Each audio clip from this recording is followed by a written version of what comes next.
Assalamualaikum warahmatullahi wabarakatuh. Salam sejahtera untuk kita semua. Om Swastiastu, Namo Buddhaya, salam kebajikan. Pertama, perkenalkan nama saya Syahrul Nur Ramadan. Saya adalah mahasiswa aktif di London School of Public Relations di batch 22, jurusan International Relation di kelas IR 221 SP.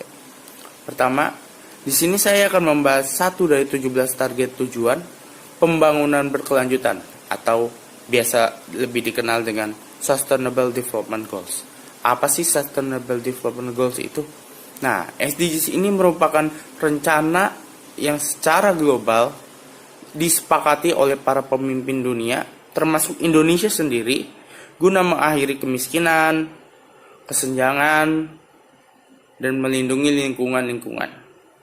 SDGs ini berisi 17 tujuan dan 169 target yang diharapkan dapat dicapai pada tahun 2030. Dan lebih spesifiknya, di sini saya akan membahas SDGs nomor 7, yaitu energi bersih dan terjangkau.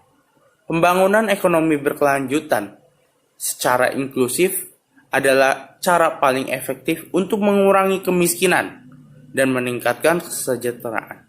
Tetapi, sebagian besar kegiatan ekonomi ini mustahil dilakukan tanpa tersedianya energi modern yang cukup.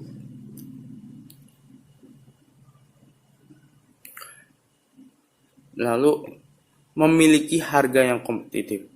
Energi dan cara menggunakannya pun harus efisien, berkelanjutan, dan sebisa mungkin terbarukan. Dalam 20 tahun terakhir ini, beberapa negara telah melakukan langkah besar dalam mengurangi intensitas energi. Apabila semua teknologi efisien energi yang tersedia saat ini diterapkan, konsumsi energi tersebut secara signifikan bisa dipangkas menjadi sekitar sepertiga lah.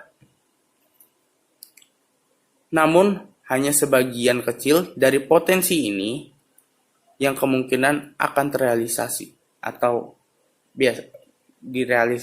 direalisasikan lah. Energi yang terbarukan merupakan sebuah opsi lain atas pengembangan dari berbagai sumber daya yang sudah ada. Karena semakin tingginya permintaan atas energi disebabkan pertumbuhan penduduk yang semakin masif. Akhirnya, membuat para peneliti terus mengembangkan sumber daya yang bisa terus digunakan dalam jangka waktu yang panjang, tanpa harus takut untuk habis jika digunakan. Menurut data yang saya lansir dari Dinas Lingkungan Hidup dan Kebersihan, konsep dari energi yang terbarukan sendiri baru mulai dikenal secara luas pada tahun 1970-an. Energi yang terbarukan ini dipercaya sebagai salah satu solusi untuk mengatasi polusi lingkungan karena sifatnya yang jauh lebih bersih. Dan aman bagi lingkungan. Tren energi yang terbarukan saat ini terus semakin gencar dikembangkan hingga akhirnya beberapa negara di dunia sudah mulai meninggalkan energi yang tidak terbarukan secara perlahan, dan pasti Indonesia sendiri juga sudah semakin mengedepankan teknologi yang ramah terhadap lingkungan dan minim untuk menggunakan energi yang tidak terbarukan, atau di sini kita sebut sebagai energi fosil ya, seperti minyak bumi, batu bara, seperti itu. Terdapat beberapa jenis energi terbarukan. Saya akan berikan contohnya. Salah satunya adalah biofuel. Biofuel merupakan bahan bakar hayati yang dihasilkan dari olahan bahan organik. Umumnya, sumber dari bahan bakar hayati berasal dari hasil olahan tanaman yang mempunyai kandungan gula yang tinggi, seperti tebu dan berbagai jenis tanaman dengan kandungan minyak nabati tinggi, kelapa sawit, dan jarak. Biofuel saat ini semakin banyak digunakan dan secara perlahan akan menggantikan bahan bakar fosil yang tidak bisa diperbarui. Lalu ada tenaga angin. Tenaga angin merupakan salah satu energi yang bisa terus diolah dan dimanfaatkan agar bisa menjadi sumber tenaga listrik. Pada tempat yang lapang dan mempunyai angin kencang, bisa dibangun turbin pembangkit listrik yang digerakkan oleh angin. Angin mempunyai sifat yang akan terus bergerak dan tidak akan menimbulkan emisi dan limbah sama sekali.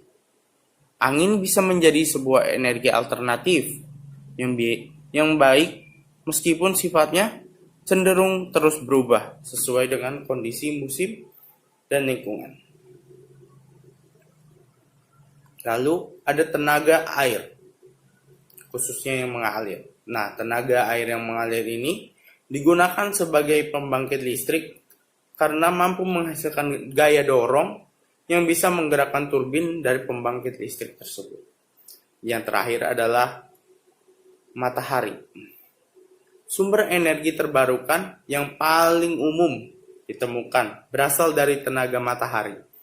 Matahari atau energi surya menjadi banyak digunakan karena mudahnya untuk mendapatkan akses sinar dan radiasi panas dari matahari.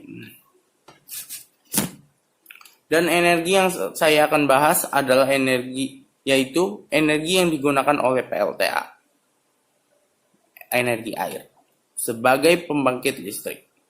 PLTA merupakan pembangkit listrik yang mengandalkan energi potensial dan kinetik dari air untuk menghasilkan energi listrik. PLTA pada dasarnya untuk mengubah energi air menjadi energi listrik, air menjadi sarana energi potensial yang bisa digunakan untuk menggerakkan turbin. Lalu air yang ada di bendukan akan turun ke dalam lubang untuk memutar turbin. Dan komponen utama dari PLTA adalah 1. Bendungan yang berfungsi menyimpan air. 2. Pipa pesat berfungsi untuk menyalurkan air ke turbin. Lalu turbin itu sendiri mengubah energi potensial atau air menjadi energi mekanik. Dan yang terakhir adalah generator, mengubah energi mekanik menjadi energi listrik.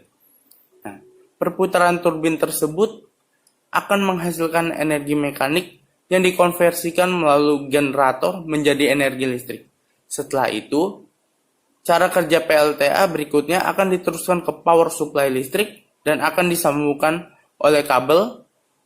Kabel tersebut dibentangkan dan ditahan oleh sutet, lalu dibagikan ke daerah dan diteruskan ke rumah penduduk. Selain itu, air yang tadinya sudah melewati turbin akan disalurkan ke sungai agar bisa dimanfaatkan oleh warga sebagai sumber kehidupan seperti irigasi dan untuk cadangan air di musim kemarau. Dengan ini dapat dikatakan bahwa PLTA menjadi jalan dalam pelaksanaan SDGs nomor 7 dan mengurangi dampak perubahan iklim. Sekian penjelasan dari saya. Maaf jika terdapat kata-kata yang salah dan saya ucapkan terima kasih. Wassalamualaikum warahmatullahi wabarakatuh.